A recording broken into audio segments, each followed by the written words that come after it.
Hey everyone, it's Ben Hardy here, and in today's going to be reviewing a more baseline Mazda CX-5. Now this isn't a complete base model, but it's closer to the entry level with the CX-5.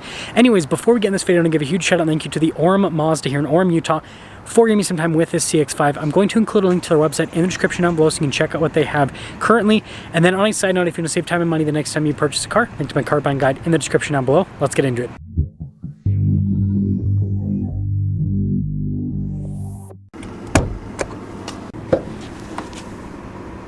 Powering this is a naturally aspirated 2.5 liter 4-cylinder that goes through a 6-speed automatic transmission.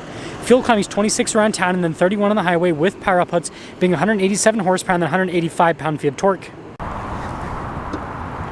Now, before we move forward with this review, I do want to mention, if you want to see more videos just like this, then I recommend you subscribe because I post content every single day. So starting with the hood, when it comes to the design, you guys can see it kind of slopes off on either side and then it's just flat there in the center. Simplistic but beautiful. And then coming down below, we've got the new style of headlights they released with the refreshed CX-5 a little bit ago. And then you guys can see here with the chrome trim there on the front end, got the Mazda logo front and center. The rest of the grille's been blacked out, and then you guys can see body painted on the lower portions. And then you do have that little blacked out lip. Putting it all together, it has this simplistic yet sophisticated look that Mazda's known for. Now, coming on the side here, our tire wheel setup is 225, 65, 17 in the front and over in the rear. You guys can see we've got these silver wheels that kind of go with the overall luxury car theme. And yes, those fender flares are in fact body painted. With 24, it looks like every single CX-5 is going to have body painted fender flares now. And so when you put it all together, it has a much more cohesive appearance, and it's just crazy that at this price point Mazda's offering this, because there's a lot of automakers that have SUVs that are twice the price of this and they refuse to paint their fender flares. Just saying. So here's a key fob. We have our Mazda logo there, lock and unlock. You've got the opening for the hatch as well. And speaking of hatch, one of the big benefits of the CX-5 is it is quite spacious here in the rear. Now we also have these latches to throw down the second row, so if you need even more space, you just pull those. And then if we move the little floor mats out of the way, spare tire underneath as well. So yeah, super practical overall, and when you're all done, just press that and that'll lower the hatch right back down. Now, taking a look at the taillights, I think the design is super sharp. Then you guys can see the rest of the badges here on the back. And then we do have the dual outlet exhaust tips. And putting it all together, let me know what you guys think about the looks here on the new CX-5. But again, with those painted fender flares, it looks really sharp. Now, popping inside, you guys can see soft touch here at the top. And then look at this trim piece that goes across, and then more soft touch down below as well. And then here are the seats. Look at the stitching throughout, and then you guys can see perforated all down the center portion. Now, legroom in the back's really good. We got a little storage pocket as well. And then you guys can see some vent action here in the center. Of course, we also have a cup holder armrest, and then you can see a little storage there, some USB action. And then last but not least, headroom's good. Now, taking a look at the front door panel, you guys can see again soft touch there at the top and then also down below. And here's a better look at like the stitching and everything, and then the trim looks really sharp. We also have blind spot mirroring with the mirrors, and then you can see down below with the window controls, we also have our mirror adjustments as well. And then taking a look at the front seat again, you can see perforated all down the center portion. And then you got your memory seat function with this. We also have our power adjustments there on the side. And then you can see you've got stuff for like the hatch to open it up. You got your hill climb assist, lane departure, and then that is to turn the iStop off. And then last but not least, the steering wheel is manually adjustable.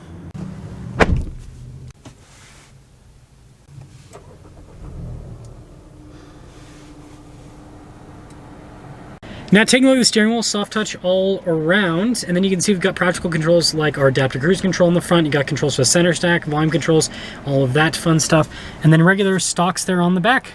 Now, here's the gauge cluster itself, mostly analog. We do have that little screen there off to the side where you can go through and see different bits of info on the CX-5 itself, and then we also have the sport mode we can pop it into. In reverse, we do have a backup camera with trajectory lines there, and resolution's pretty good. And then as for the infotainment system, just like other modern Mazdas, everything is controlled with a dial. If you do Apple CarPlay, that does turn it into a touchscreen. And for 24, I'm not sure with every CX-5 if they have this, so let me know in the comment section below. But you can get wireless Apple CarPlay with it now. But anyways, easy to use with the dial for the touchscreen, or not for the touchscreen, for the infotainment system. Rather, you get used to it, let me tell you. Anyways, soft touch here at the top, and then also down below on the dash as well. And then look at the vents. And then this across the dash looks very premium. And then you can see we've got dual zone climate controls, heated seats as well. And then we got a little charging area down below. Shifter for that 6-speed automatic. We've got our manual shift function, drive mode select. And then you can see here the little dial to control the infotainment system with our volume control, parking brake, auto hold built in, and then some cup holder action. And then center console's pretty big, got some USB action. Nice padding here on the top as well. And then with the glove box, pretty normal. And then up top we got our control here for the sunroof, just a regular sunroof, and then letter colored headliner.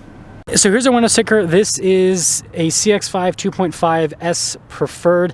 I think Mazda should come up with cooler names, just putting that out there. Anyways, $30,650 is the base MSRP. We do have some options like the Soul Red, which is Mazda's signature paint. $32,620 rather. Apparently I can't talk. Is the total MSRP. And let's see how it drives.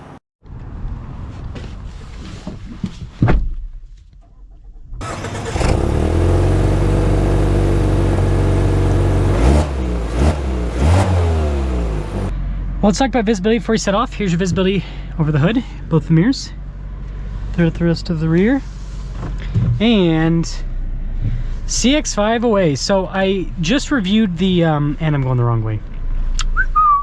I just reviewed the loaded up CX-5 the other day with that new carbon package with the turbo. That one had the black painted fender flares. But this one obviously has the body painted. And here's what like a CX-5 looks like without painted fender flares. Just, I mean, it doesn't look bad, don't get me wrong, but like having them painted just gives the CX-5 a much more premium appearance. And again, that's what Mazda's going for, is premium with these CX-5s. So first off, pretty good torque right off the bat with this powertrain.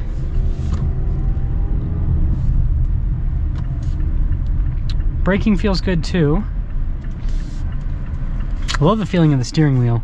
Definitely feels more like a luxury car steering wheel. Yeah, the baseline powertrain's good. I still definitely prefer the turbo, obviously, with the extra power it has, but it also costs quite a bit more.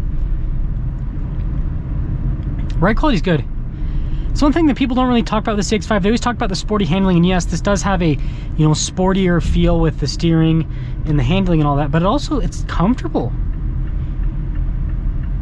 Kind of accomplishes the luxury sport thing that a lot of automakers go after.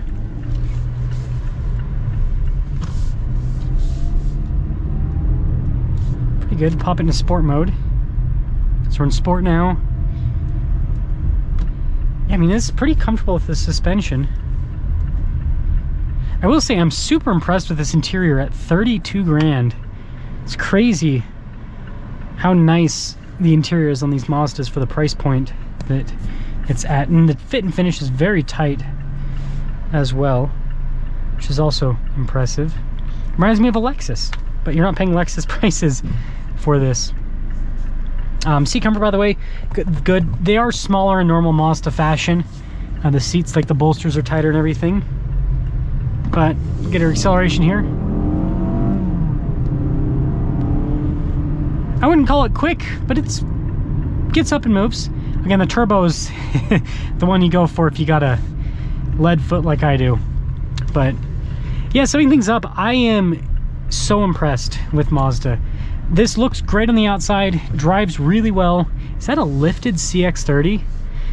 Let me know in the comment section below if you guys want me to review that, but that looks like that's a lifted CX-30 with all-terrain tires, so let me know if you guys want to see a video on that. Anyways, as I was saying, I think it looks great. It drives really well. Again, I still do prefer the turbo, but I understand like the price point that this is at compared to the turbo CX-5. Yeah, and it's such a nice car for the money. And here's the deal. As someone who reviews cars, if I was looking for a crossover in this segment, CX-5 is what I'd buy. Because it's reliable, it looks great, it comes with good features at a very reasonable price point, and I just don't think that you can beat it in today's market. But let me know your thoughts.